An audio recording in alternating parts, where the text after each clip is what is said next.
कृतज्ञता सोहळ्यामध्ये आजच्या कार्यक्रमाचे अध्यक्ष परमपूजनीय श्री कारंजेकर बाबा आमचे मोहनदादा,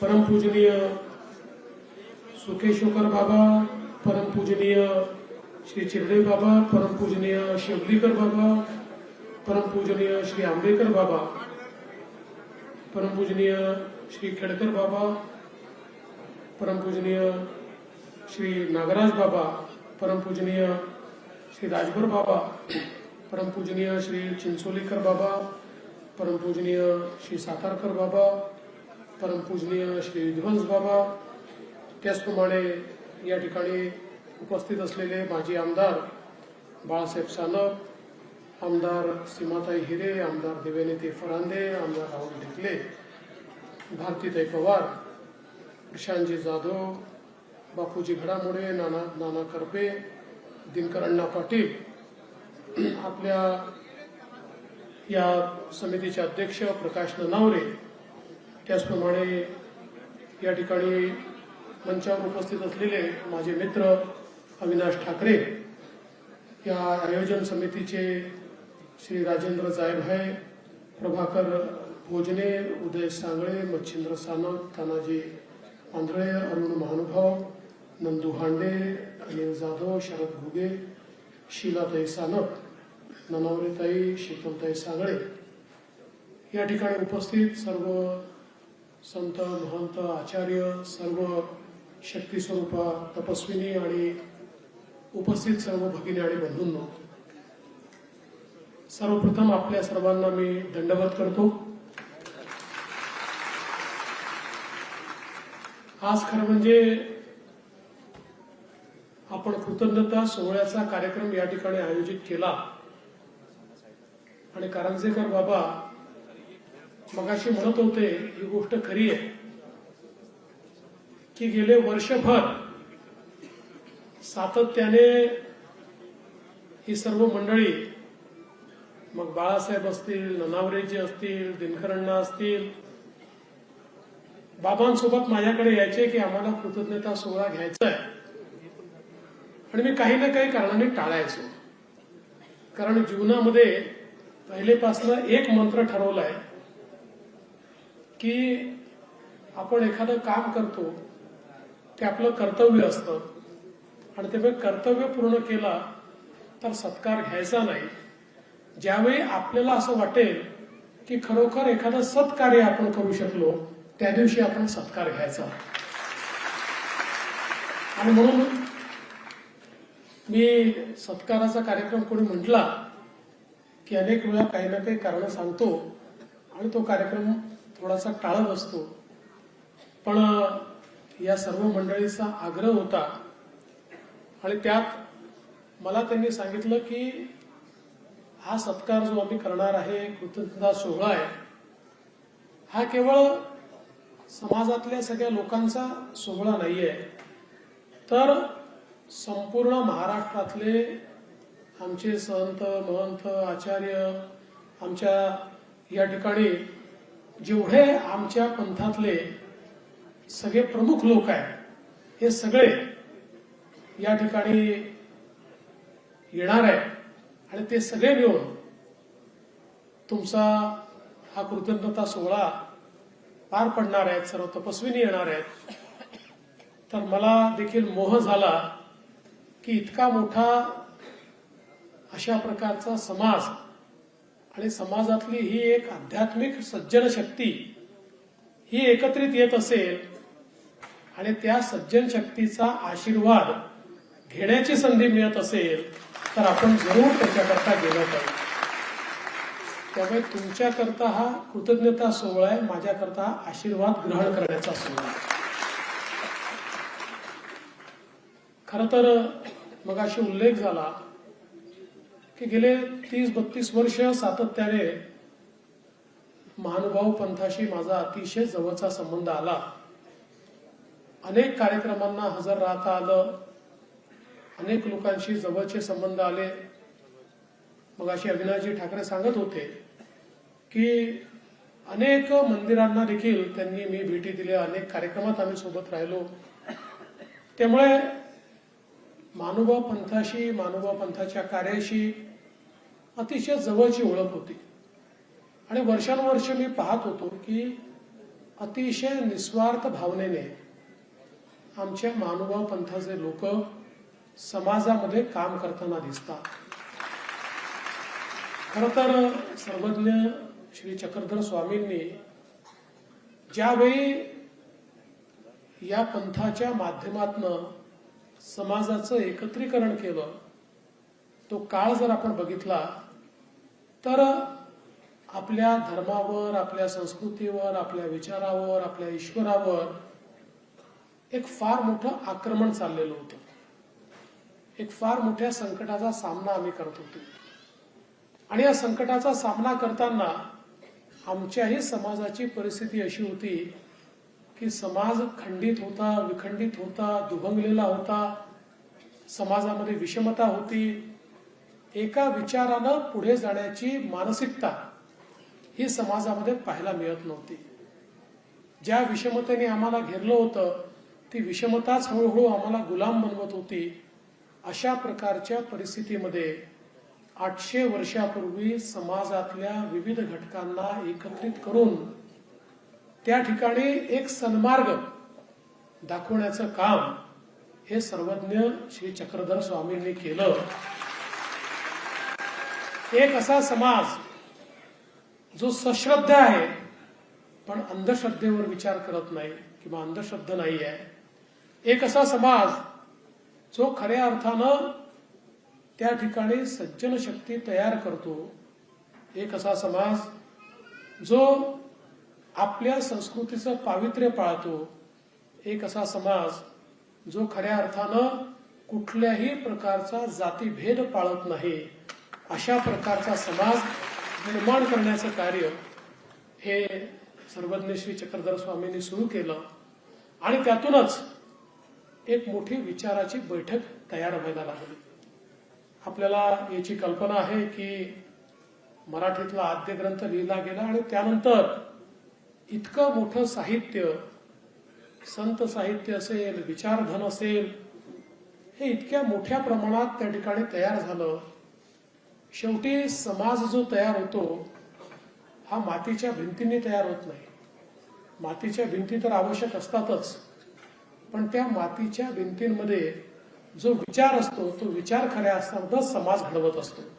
आणि तो विचार या ठिकाणी महाराष्ट्राला आणि त्यानंतर संपूर्ण देशाला अगदी अटकेपार, जसं आपण म्हणतो तसं अटकेपार हा विचार नेण्याचं काम आमच्या महानुभाव पंथांनी केलं. आणि म्हणूनच आज आपण पाहतो की इतका मोठा समाज आहे पण कुठेही आपल्याला या समाजाच्या माध्यमातून खूप मागण्या आहेत, मोर्चे आहेत, काहीतरी चाललेलं आहे असं कधीच दिसत नाही. खरं म्हणजे समाजाला इतक्या अडचणींचा सामना करावा लागला.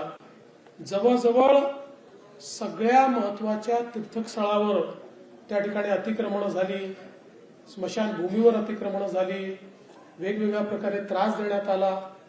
पण या सगळ्या परिस्थितीतही आपली शक्ती ही, आपलं जे काही बळ होतं, आत्मबळ होतं, ते आत्मबळ, आपली आध्यात्मिक शक्ती ही आपण कधीच कमी होऊ दिली नाही.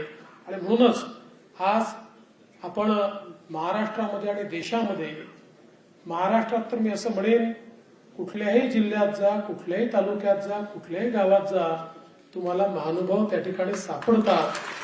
ही खऱ्या अर्थानं आपली शक्ती आहे, ही आपली ताकद आहे. आणि म्हणूनच ज्यावेळी ज्या ठिकाणी मराठीचा आद्य ग्रंथ लिहिला गेला त्याच ठिकाणी मराठी भाषा विद्यापीठ झालं पाहिजे हा प्रयत्न आपण सुरू केला. आणि त्या संदर्भात आपण एक समिती देखील तयार केली. समितीने आपल्याला एक त्या संदर्भातला पॉझिटिव्ह अहवाल देखील दिला. दुर्दैवाने अहवाल आणि सरकार गेलं आणि सरकार गेल्यानंतर तो अहवाल भाषणात गुंडाळण्यात आला आणि सभागृहात घोषणा करण्यात आली की मराठी विद्यापीठ तर होणार पण ते मुंबईमध्ये होणार.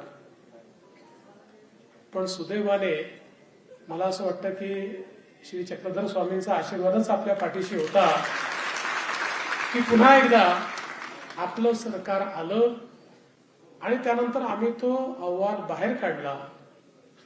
खरं म्हणजे मोहनदादांना माहिती आहे तेच सारखा फॉलोअप या सगळ्या गोष्टीचा करतात, त्याच्यामुळे आम्ही तो अहवाल बाहेर काढला आणि मी ठणकावून सांगितलं मुंबईमध्ये 100 विद्यापीठ आहेत, पण ज्या ठिकाणी मराठीचा सन्मान झाला, ज्या ठिकाणी मराठीचा आद्य ग्रंथ लिहिला गेला, ज्या ठिकाणी मराठीचं इतकं मोठं साहित्य तयार झालं आणि ज्या ठिकाणी सर्वज्ञ श्री चक्रधर स्वामींनी मराठीचा सन्मान करायला आपल्याला शिकवलं, त्या रिद्धपूरलाच मराठी भाषा विद्यापीठ झालं पाहिजे आणि आपण ते मराठी भाषा विद्यापीठ त्या ठिकाणी केलं.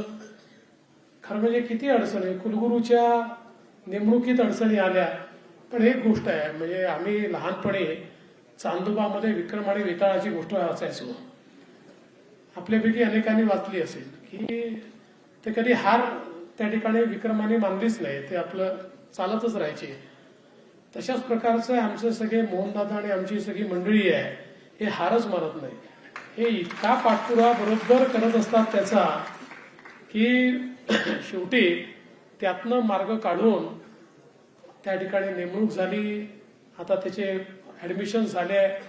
माझी एकच इच्छा या निमित्ताने आहे की आता तर ठीक आहे आपण छोट्या ठिकाणी हे चालू करू, पण शेवटी महाराष्ट्र आणि मराठी भाषा ही आपल्याकरता स्वाभिमानाची गोष्ट आहे. मराठी भाषा ही इतकी जुनी भाषा आहे की ज्या भाषेनं अलौकिक अशा प्रकारचं साहित्य आणि विचार आपल्याला दिलेले आहेत.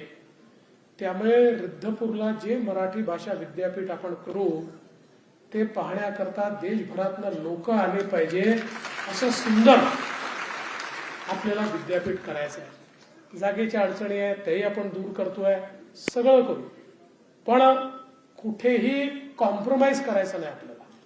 आपण आपला एक बोर्ड लागलेला आहे, एक विद्यापीठ आहे, यात समाधान म्हणून आपलं चालणार नाही. आणि मी याकरता आपल्या सर्वांना सांगतोय की आम्ही राजकीय लोक आहोत. आम्ही एक काम झालं की दुसऱ्या मार्गाने निघून जातो, दुसरं काम सुरू करतो, पण तुमची तुतारी जर राहिली आमच्या पाठीशी, बैलाला मारतात ना तसं आमचं काम आहे, तशी तुमची तुतारी जर आमच्या पाठीशी राहिली, तुतारी म्हणजे पवार साहेबांची नाही हा, तर निश्चितपणे मी तुम्हाला सांगतो की येत्या 5 वर्षामध्ये अतिशय अप्रतिम अशा प्रकारच्या विद्यापीठाची इमारत ही रिद्धपूरला आपण तयार करून दाखवू आणि लोक ती पाहायला येतील. मगाशी मी येण्याच्या पूर्वी मला अविनाशजींनी सांगितलं की या ठिकाणी आपल्या साहित्याच्या डिजिटायझेशनचा विषय हा बाबांनी मांडला.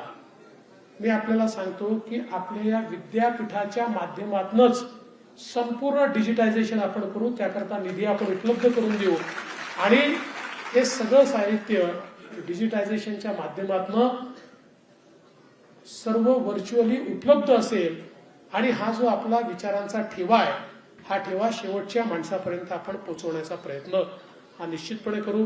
रिद्धपूर विकास आराखड्याचं काम मागच्या काळात आपण केलं, अजून काम करायचं आहे, स्टेशनचं काम आपल्याला करायचं आहे. आणि त्यासोबत मला या गोष्टीचा आनंद आहे की आपली जी वेगवेगळी स्थानं आहेत, जी अनेक स्थानं अशी आहेत 200 वर्ष, 400 वर्ष, 500 वर्ष, 600 वर्ष, 800 वर्ष आपण सगळ्यांनी सांभाळून ठेवली आणि त्या ठिकाणी आक्रमणांमध्येही ही स्थानं आपण त्या ठिकाणी सांभाळलेली आहेत. आणि म्हणून ही सरकार म्हणून आमची जबाबदारी होती की ज्या ठिकाणी इतक्या मोठ्या प्रमाणात आपले सगळे भाविक जातात त्या भाविकांना काही सोयी त्या ठिकाणी असल्या पाहिजे, तिथे काही काम झालं पाहिजे, या दृष्टीनंच आपण हे जे वेगवेगळे आराखडे त्या ठिकाणी तयार केले आणि त्या आराखड्याच्या माध्यमातून 5 प्रमुख स्थानांना आणि वेगवेगळ्या स्थानांना देखील त्या ठिकाणी आपण निधी उपलब्ध करून दिला. आणि मी आपल्याला पुन्हा सांगतो, मला माझ्या मनात कुठली शंकाच नाही आहे, कारण आपण सगळे लोक आमच्या पाठीशी आहात. त्याच्यामुळे नोव्हेंबरमध्ये निवडणूक आहेत, नोव्हेंबरमध्ये काय होणार मला काही चिंता नाही आहे. ज्याच्या पाठीशी तुमचा सगळ्यांचा आशीर्वाद आहे, त्यांचं कल्याण होणारच आहे. त्यामुळे नोव्हेंबर नंतर पुन्हा डिसेंबरमध्ये जेव्हा पुरवणी मागण्या येतील त्यावेळी काळजी करू नका. अर्धे कामं पुरवणी मागण्यात करून टाकू आणि उरलेले अर्धे मार्चच्या बजेटमध्ये आपण करून टाकू, जेणेकरून पुढचे 2-3 वर्ष ही सगळी कामं जी आहेत ही कामं आपल्याला पूर्ण करता येतील. अर्थात अडचणी अनेक आहेत. कारण ज्याचा उल्लेख केला की स्वातंत्र्याचे 75-77 वर्ष जरी झाले तरी देखील महानुभाव पंथ हा आपल्या स्वतःच्या भरोश्यावर आपलं कार्य चालवत होता. सरकारने पाहिजे त्या प्रमाणात कधीच लक्ष दिलं नाही, म्हणूनच इतक्या समस्या उभ्या राहिल्या आहेत. आता सरकारने लक्ष द्यायला सुरुवात केली आहे. आपण बाबा हा प्रयत्न करू. एवढी सगळी संत महंत मंडळी या ठिकाणी बसलेली आहेत, ज्यांच्या प्रत्येकाच्या पाठीशी इतका मोठा संप्रदाय आहे. एक अतिशय पॉवरफुल अशा प्रकारचे व्यासपीठ आहे. त्यामुळे या व्यासपीठाच्या साक्षीनं मी सांगतो की आपण सगळ्यांनी प्रयत्न केला तर पुढच्या 5 वर्षामध्ये आपण एकही काम शिल्लक ठेवणार नाही. सगळी पंथीय कामं जी आहेत ती निश्चितपणे आपण पूर्ण करून दाखवू. आणि आमचे सगळे मजबूत लोक तुमच्या पाठीशी आहेतच. म्हणजे बाळासाहेब या ठिकाणी आहेत, आमचे अविनाशजी या ठिकाणी आहेत, दिनकर अण्णा आहेत, खूप लोक आहेत की जे सगळे तुमच्या पाठीशी सातत्याने आम्हाला आठवण करून देण्याकरता त्या ठिकाणी असतातच. आणि अर्थात तुम्ही तर बाबा आहातच, म्हणजे तुम्ही कधीच सोडत नाही. तुम्ही मी बघितलं की त्यांच्या बाबांच्या डोक्यात 24 तास हाच विचार असतो आणि किती फिरतात, किती अमरावतीला कधी असतात, नागपूरला कधी असतात. मी कुठे असेल, माझा दौरा गेला की मला बाबांचा मेसेज असतो की मी नाशिकला भेटू की बुलढाण्याला भेटू, आणि बरोबर ते पोचतात आणि मला त्या ठिकाणी भेटतात.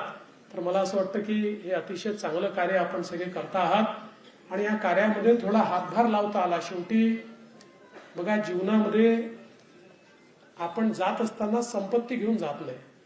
आपण जीवनामध्ये जात असताना आपली चांगली कामच घेऊन जातो. त्यामुळे जिथे जिथे आपल्याला काही चांगलं करण्याची संधी ईश्वर देतो त्या संधीचा फायदा घेतला पाहिजे. आपण ती संधी आम्हाला देता. आमच्या हातून 4 पुण्य कामं होतात. त्यामुळेच मला असं वाटतं की निश्चितपणे पुढच्याही काळामध्ये अशाच प्रकारे हे काम आम्ही करत राहू. आजचा जो कृतज्ञता सोहळा आहे, जो माझ्याकरता आशीर्वादाचा सोहळा आहे, अशा प्रकारचे आशीर्वाद हे वारंवार मिळण्याकरता माझ्या हातून महानुभाव पंथाचं उत्तम काम व्हावं, अशा प्रकारचा आशीर्वाद या ठिकाणी सर्वज्ञ श्री चक्रधर स्वामींच्या चरणी मी मागतो. आणि निश्चितपणे आपण सगळ्यांनी हा जो सत्कार केलाय त्याबद्दल आपले खूप मनापासून आभार मानतो. सर्व आमच्या मंचावरील आणि मंचासमोरील सर्व आमच्या सज्जन शक्तीचा, सर्व आमच्या साधू शक्तीचा या ठिकाणी आशीर्वाद मी घेतो आणि माझं बोलणं संपवतो. धन्यवाद. जय हिंद, जय महाराष्ट्र. एबीपी माझा, उघडा डोळे बघा नीट.